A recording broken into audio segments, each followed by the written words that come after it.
Hi hello నమస్తే అండి. అందరూ బాగున్నారా? నేను కూడా చాలా చాలా బాగున్నానండి. అయితే ఈరోజు పెళ్లి రోజు అండి. మే 12 అండి. వీడియో వచ్చి మే 12ని మా పెళ్లి రోజు అండి. పెళ్లి రోజు నాడు శివయ్య దర్శనానికి అయితే రాజమండ్రి వెళ్తున్నామండి శివాలయానికి. శివాలయానికి వెళ్ళేటప్పుడు మాకు మంచి దీవెన అయితే మాకు అందిందండి. అదేంటనేది చెప్తాను మీకు. అయితే కొబ్బరికాయ కొట్టేటప్పుడు ఆల్రెడీ ఆ రోజు గురు పౌర్ణమి అండి. ఆ రోజు బాబా గుడి పంతులు గారు అయితే నన్ను పిలిస్తే కొబ్బరికాయ కొడతా ఉంటే వెళ్ళి నా చేతిలో ఒక పువ్వు అయితే పెట్టారండి. నాకు ఆ బాబా అనుగ్రహం అందిందని అనుకొని మా ఆయన గారి జోబీలో పెట్టానండి. తర్వాత శివాలయంలోకి వెళ్ళామండి. శివాలయంకి వెళ్ళిన తర్వాత పంతులు గారు శివుడు పాదాల దగ్గర నుంచి నాకు ఈ పువ్వు అనేది తీసుకొచ్చి చేతిలో పెట్టారండి. నా ముందైతే చాలామంది అడిగారండి ఆ పువ్వు, కానీ నేను వెనకాల ఉన్నాను. కానీ ఆ పంతులు గారు అయితే నా చేతికే ఇచ్చారండి ఆ పువ్వు. నేను చాలా సంతోషించానండి ఆ రోజైతే. ఆ రోజు మా ఇద్దరు భార్యాభర్తలు పెళ్లి రోజు కాబట్టి ఆయన దీవెనలు మాకు ఇచ్చారని చాలా ఆనందంగా అయితే చాలా చాలా చాలా ఆనందం అనమాట. చెప్పలేని ఆనందం అనమాట. పువ్వు నా చేతికి ఇచ్చేసరికి నాకు ఒక శివరింగ్ లాగా అనిపించింది అనమాట. ఆయన దీవెనలు నాకు అందాయని. తర్వాత ప్రసాదం అయితే పెట్టారండి. మన పులిహోర, కేసరి, స్వీట్ సేమియా అనేది ఎంత తింటే అంత పెట్టారండి. ఇంక హోటల్కి వెళ్దాం అనుకున్నాము కానీ ఇంకా అదే ఫుల్ అయిపోయింది ఆ ప్రసాదము. ఇంకా సరేలే పుష్కరాల ఘాట్ దగ్గర వచ్చి కూర్చుందాం కాసేపు అని మా ఆయన గారు నేను వచ్చి కూర్చున్నామండి కాసేపు. నిజంగా నేను ఎంత అదృష్టం చేసుకున్నానో కానండి. అత్తవారు నాకు రాజమండ్రిలో దొరకడం చాలా అదృష్టం అండి. నేను ఇలాగా గోదావరి దర్శనం చేసుకుంటాను. అప్పుడప్పుడు గంగా హారతి ఇస్తారండి ఇక్కడ 6 గంటలకి. అది కూడా దర్శనం చేసుకుంటాను ఒక్కొక్కసారి. నిజంగా అండి నా అదృష్టం అనుకుంటాను ఒక్కొక్కసారి ఈ గోదావరి అమ్మ చూసేసరికి.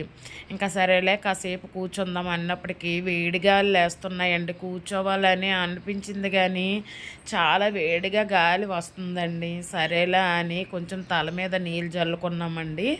ఈ పాత బ్రిడ్జి అనేది ఉంటుంది, మీకు ట్రైన్ మీద వెళ్ళేటప్పుడు మీకు తెలుస్తుందండి. శివుడి లింగం అనేది కనిపిస్తుంది కదా, ట్రైన్ వెళ్తుందండి. ఇది కొత్త బ్రిడ్జి, ఈ సైడ్ పాత బ్రిడ్జి అనమాట. అక్కడనమాట మేము కూర్చున్నది. పుష్కరాల ఘాట్ అంటారు. అయితే కాసేపు కూర్చొని అయితే బయలుదేరిపోదాము అనేసి అనుకుంటున్నామండి. ఇంకా తల మీద కొన్ని నీళ్ళు జల్లుకుంటూ ఇంకా బయలుదేరామండి. ఇంటికైతే వెళ్ళిపోదాం అనేసి. అప్పటికే చాలా లేట్ అయ్యింది. కాసేపు కూర్చుంటే ఇంక గాలి అయితే ఏమి చల్లగా అనిపించలేదు. చాలా ఎండలు ఎక్కువైతే ఉన్నాయి కదండి. అందుకే ఇంకా తిరిగి వెళ్ళిపోతున్నామండి ఇంటికి. సరే ఇంకా రోజ్ మిల్క్, ఇంకా రాజమండ్రి ఫేమస్ కదండి. రోజ్ మిల్క్ తాగకుండా వెళ్తామా ఇంటికి? సమస్య లేదండి. ఎప్పుడు రాజమండ్రి షాపింగ్కి వచ్చినా కంపల్సరీగా రోజ్ మిల్క్ తాగే ఇంటికి వెళ్తానండి. అయితే రోజ్ మిల్క్ తీసుకున్నానండి. మా వారైతే కోవా తీసుకున్నారు ఆయన. నాకైతే రోజ్ మిల్కే ఇష్టమండి. నేను రోజ్ మిల్కే తాగుతానమాట. అయితే ఇంకో బ్రాంచ్ ఉందండి. పాత బ్రాంచ్ అయితే అక్కడ స్టాండింగేనండి. ఇదైతే సిట్టింగ్ ఇచ్చాడండి. చాలా మంచి పని చేశారండి రోజ్ మిల్క్ వారు. ఎందుకంటే నించొని తాగాలంటే అక్కడ ట్రాఫిక్ జామ్ కూడా ఎక్కువ ఉంటుంది. నించొని తాగలేము, కంగారు కంగారుగా తాగవలసి వస్తుందండి అక్కడ. ఇక్కడ కొత్త అగరత్తులు అమ్మే షాప్ ఎదురుగండి మాట ఈ బ్రాంచ్ అనేది. సిట్టింగ్ ఇచ్చాడండి. చాలా మంచి పని చేశారండి. కాసేపు కూర్చొని తాగి వెళ్ళడానికి బాగుందండి మాకు. అండ్ తర్వాత కొన్ని ఫొటోస్ అయితే ఇక్కడ ఉన్నాయండి. చాలామంది ఫొటోస్ ఉన్నాయండి. చంద్రబాబు నాయుడు గారిది, జగన్ గారిది, మురళీమోహన్ గారిది, సంగీత డైరెక్టర్ కోటి గారిది, అండ్ సింగర్స్, కమెడియన్స్ చాలామంది ఫొటోస్ అయితే ఇక్కడ ఉన్నాయండి.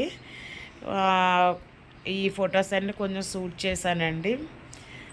అండ్ తర్వాత చాలా ఫేమస్ అండి రోజ్ మిల్క్ అనేది. ఎవరైనా రాజమండ్రి వస్తే కంపల్సరిగా రోజ్ మిల్క్ అనేది తాగండి. కోవా ఉంటుంది, సేమియా ఉంటుందండి. చాలా చాలా టేస్టీగా ఉంటాయండి. ఒకసారి టేస్ట్ చేసి వెళ్ళండి. రాజమండ్రి ఉన్న వారికైతే తెలుస్తుందండి ఈ టేస్ట్ అనేది. కంపల్సరీ తాగుతారండి, అందరు తాగే వెళ్తారు. నేను మాకు తెలిసిన వాళ్ళకి కూడా ఈ రెడ్ బాటిల్స్ కనిపిస్తున్నాయి కదా, అవి పంపిస్తూ ఉంటానండి మా చెల్లెలకి, మా తమ్ముడాలకి. ఆ బాటిల్స్ కొని పంపిస్తూ ఉంటానన్నమాట. వాళ్ళు తయారు చేసుకుంటారు. కానీ ఈ టేస్ట్ అనేది ఇక్కడే వస్తుందండి, మంచిగా ఉంటుందండి ఇక్కడ టేస్ట్. ఇంకా ఆ రోజు పెళ్లి వీడియో అండి మాది. ఎవరికైనా మీకు నా ఛానల్ నచ్చినట్టయితే సబ్స్క్రైబ్ చేసుకోండి, లైక్ చేయండి, షేర్ చేయండి. థ్యాంక్ యూ సో మచ్ అండి నా వీడియో